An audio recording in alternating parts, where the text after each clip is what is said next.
Hello guys and welcome back to another Premier League predictions video. Today we are returning on the weekend with Matchday 16 after the midweek fixture, and we kick off with Crystal Palace hosting Liverpool in the early kickoff.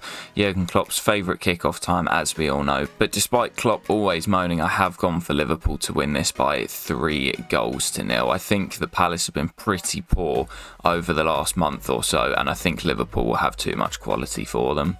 Game 2 sees Brighton once again at home after their win in midweek against Brentford, and this time they're hosting Burnley, where I've gone for a 2-1 victory. Still looking for that first clean sheet of the season in the league, so I have gone for Burnley to score. I'm sure it will come at some point, but I do think Brighton will have too much quality and will get the win today. Game 3, Manchester United at home once again, this time hosting a very informed Bournemouth side who also have been very free scoring in their attack, so I have gone for both teams to score again, but I've gone for United just to nick it by 2-1. Game 4 sees struggling Sheffield United hosting Brentford, which is actually probably one of the games they'll look at and be thinking they can pick up some points. Now obviously Chris Wilder is in charge. Tough first game against Liverpool in midweek, but now that he's had a week or so with the lads, I'm sure he'll be targeting this one for a point or all three. However, with that said, I have gone for Brentford to win it by 2-1. Wolves host Nottingham Forest at Molineux in Game 5, and they've been pretty good at home so far this season. As for Nottingham Forest, in really poor form, obviously got battered away at Craven Cottage midweek, losing 5-0 to Marco Silva's side. I've gone for them to lose once again with a 2-0 Wolves victory. And then a massive game to close out Saturday, Aston Villa hosting Arsenal at Villa Park, where of course they're on this ridiculous, I think it's now 15-game unbeaten run, might even be longer than that. Obviously beat Man City during the week, so they will be on a massive high after that.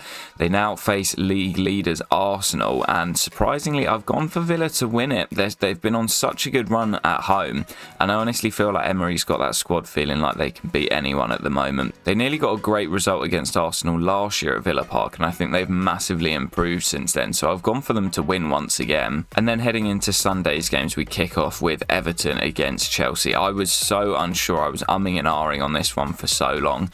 I thought Everton would win it, then I decided to go for a draw, and I ended up going for 2-1 to Chelsea. I don't really know why, more just optimism than anything else. We've been pretty poor lately, and Everton obviously on a really good run since that points deduction, but I have gone for my boys Chelsea to win it. Game 8 sees Fulham hosting West Ham at Craven Cottage once again after that brilliant win that I mentioned earlier against Forest. However, on this occasion, I've gone for West Ham to nick it by a 1-0. They were much better in the second half away at Spurs during the week, and after that brilliant victory I think that they will be targeting another 3 points here. Game 9, which would usually be a banker, Luton hosting Manchester City at Kenilworth Road, but Luton putting in a great performance against Arsenal on Tuesday night, and Man City struggling in their last 4 or 5 games. I have however gone for City to win it just by 2-0. Luton have been very good this season, and they've been competitive in most of their games, and this is the perfect time for them to play City. With that in mind, I do think Guardiola's side will have too much for them, and I've gone for a 2-0 win.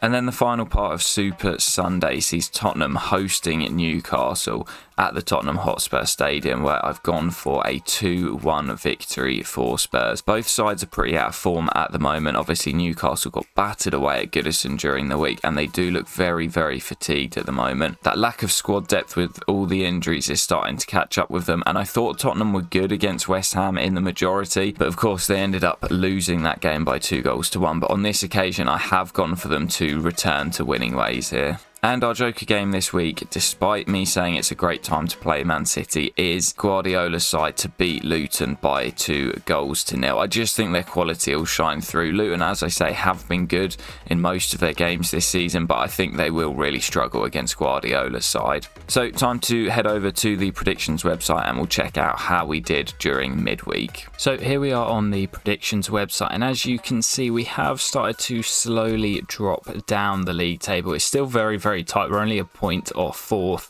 but we have dropped down to 7th place with 123 points. Most people were quite close in regards to their scoring, between sort of 8 to 6 points was the average score, and we were bang in the middle with 0 correct scores, which is a little bit annoying, but we did get 6 correct results plus our joker, which took us to a total of 7 points. And here's a full breakdown of each game here. As you can see, a couple of decent one-pointers. A lot of people had Wolves to beat Burnley, obviously Arsenal to beat Luton. We did get a good one-pointer for Bournemouth beating Palace. Palace in really bad form at the moment.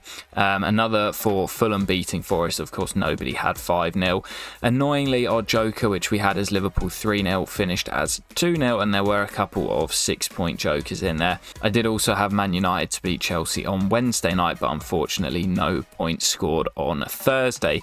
As you can see, top of the fixture, Tom H is now starting to run away with things at the top of the leaderboards. He has a pretty decent lead at the top, and it's going to be hard work to try and catch him. There is lots of fixtures though coming over this Christmas period, so all it takes is one good little run and we can be back in the money. Still pretty close to 4th, just a point off, and another big fixture coming up this weekend. But that will do it for fixture 16, guys, so I will catch you in the next one where we will be back for, of course, fixture 17. Catch you then, and peace.